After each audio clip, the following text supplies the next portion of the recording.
Welcome to the last part of our video series for the web development course using HTML5. So for this module, I'll just be giving you an overview of some of the APIs that has been defined in the HTML5 specification. Hopefully, I would give you enough information to start with. So if you have time, you may want to research about these technologies so that you can use it in your website. Okay, so for this module, we'll just be talking about the geolocation API, history API, web workers, web storage, and offline web applications. And let's start with the geolocation API. One thing that is very interesting about this is it is not actually part of the HTML5 specification, but since it has been used by most of the hardware and application or software developers, it is considered as a part of the family of HTML5 technologies. um, Basically, what this does is it gives us the current location of our users. And so how you would be using this information or would be depending on what would be the value of receiving the location of your user. So probably you would be using it for knowing the demographics of your users so that you would be able to give them more relevant information or more relevant content. Another reason is to identify um, uh, some of the needs probably of the users. And one very important thing for the geolocation API, the specification states that it cannot be retrieved automatically. The users must explicitly give the permission before we can retrieve the information. Okay, so how does this API work? Okay, so actually the API defined three methods and some properties. I won't be discussing all these properties anymore. I'll just be giving you an overview on these things. Okay, the three methods would be get current position, watch position, and clear watch. So how do we use or how is each method used? So the get current position is the most important part in the geolocation API. So basically, you would be retrieving that information from the window or the browser. So how the browser or how the system determines that information is already abstracted to us. So what it would just give us is a position object, and that position object would have a latitude and a longitude information that we can map to another API. And most of the time, you would use it. You would use another API for that, the Google Maps API, so that you would be able to provide the actual position or the actual location, or you would see a visible um, content in your pages. So what are the data that is needed by the get current position method? So the first one would be the callback. Callback is a method that would be called if we would be invoking the get current position. So the callback method basically would just handle the position information that would be provided by the browser. Optionally, you can provide an error callback. So actually, it's again another method that would handle if ever an error has been encountered during execution. So this method would be invoked, and if you would be initializing your position object to some other values, you can provide the option object. The watch position, another very interesting method in the API, because this allows us to know if the user has changed their position. Um, so where would this method be helpful? So this would be very helpful if I would be tracking the position actually of mobile devices. So that's where it is more valuable. But one very important thing to remember when using this method is it runs at the background. So if I am using a mobile device, watch position can eat up a lot of resources, specifically the battery. So another method has been provided, clear watch method. So the clear watch method would accept a parameter, the watch ID. So so this watch ID value would be the ID of the watch that we have um, defined previously from the watch position. So watch position would return a watch ID value, and that watch ID value would be passed to the clear watch method, so that if I want to terminate the watching of my users, I will just invoke the clear watch method. Okay, so let's talk about the history API. Um, this is another very interesting part of the specification. Um, if you have worked with Ajax before, so just to give you a little background, Ajax provides us with a mechanism so that uh, when we would be or when the page needs new information, instead of creating a new request object or another request to our server, the data would come in and contents would be added to the current page. What's very important when adding information to the current page is, if I would be refreshing the page, then I would no longer be able to track the previous changes that I have done or that the page has showed me. So the history API does the same.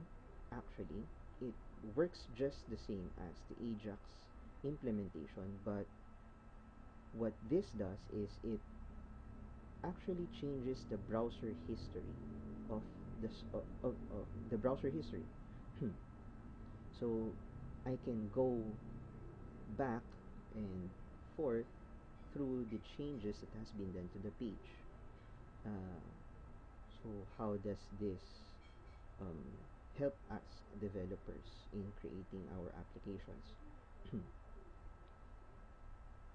So what you are doing is you are creating a history on the browser, but not really retrieving whole pages. What we are doing is we are changing some parts of the page, and then for each change that we would be doing on our page, it would reflect as a history or as a separate request, as the browser knows. um, since, as you would notice, most of the pages that we would be having in our website would have a basic template, and the only thing that would be changing are the main content of the page. So it makes sense to use uh, this mechanism so that it would be easier for the server, and it would be less bandwidth would be used for our communication with the server. um, for further information about the history API, I won't be uh, discussing anymore the details on how it is implemented. You can go through these sites, very helpful on using this technology in our applications.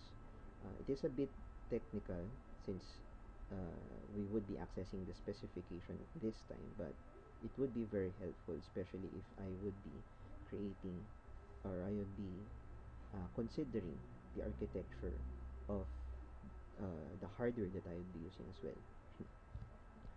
Okay, let's talk about web workers. Again, another um, technology that has been introduced in HTML5. What this provides us is it gives JavaScript a multi-threaded feel. So essentially, what is happening at the background is we are creating a small application. Actually, we can call that we can call it that a small application running at the background that the web page that we're currently viewing can communicate with. So instead of waiting for the script to download and then execute its execute its program, basically uh, from the previous implementation, we have to wait for it to uh, finish before we can move on or before we can continue working on our page or viewing the page. The problem here is if we have a very slow connection and the scripts that would be downloaded would be plenty and would contain very complex interactions, so that sometimes scripts won't be responsive for a while. What would that what would be the implication of that? So what would happen is the users might think that something is wrong with the page. So when what this solves is it removes uh, or it removes this behavior in our pages. Now, the unresponsive pages, unresponsive uh, application components. So if we would be analyzing it, it would work um, as I have said, it would work like small applications.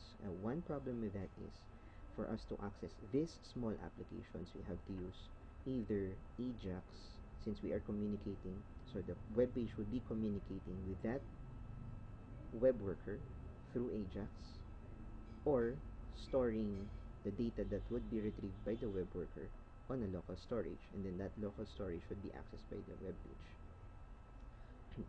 Okay, another API introduced in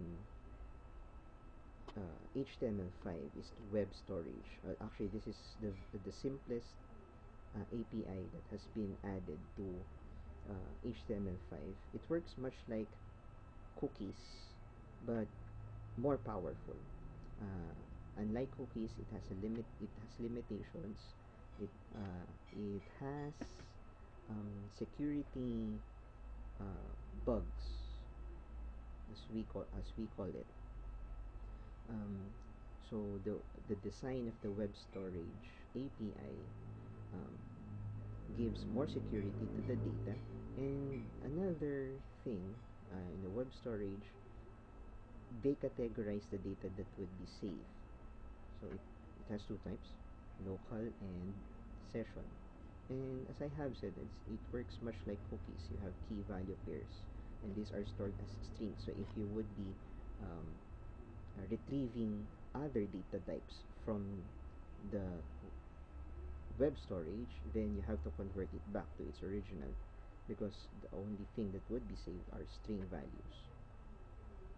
So how do we use local storage and session storage? The difference between local storage actually is local storage would be persistent even if you have closed the browser window, and you would still be able to access the data. Now, one very important thing when working with uh, the HTML5 APIs is you have to check first for the support of the browser for that particular API. So what I am trying to show you on this sample code is we are checking first if uh, the browser has support for storage, and then check if from the local storage we have already added a certain property. So if we already have that, then either we can change it or we can just retrieve it from the local storage.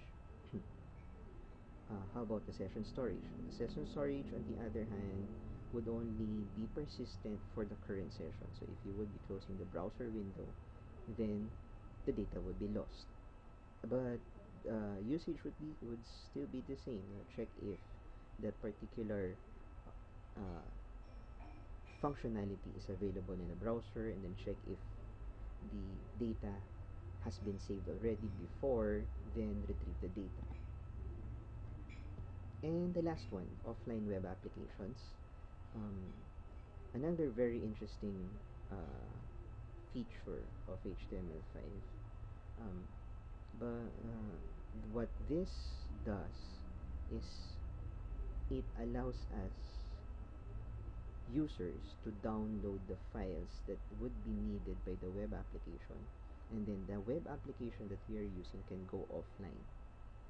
Actually, that's what the term really means. So we would be using the application offline. One very tricky part in creating offline web applications is you have to make sure that the data or the resources that would be needed by the application can work even if you have network, if you even if you don't have network connectivity. And actually that's one very challenging part in creating offline web applications. And actually what you just need to do is when creating one, you just need to declare a manifest, and what the manifest would uh, contain or the resources that would be needed by the application. This should include everything from the CSS file, the JavaScript file, the images, and all other resources that would be needed by the web application. It won't be retrieved. I believe it would still be retrieved through the cache of the browser, but you should have a manifest so that the browser knows what to do with the files that it has downloaded from the server. Um, Included in the web application API are events, so that if there are changes on the resources that you have downloaded, it would be able to communicate back to the server these changes, so that we can refresh the cache that the browser holds. And I guess that's it. um, I hope that what we have learned for the whole course would be helpful in creating your websites using HTML5, and hopefully I would be able to see you in the near future with your websites created. Thank you and good luck.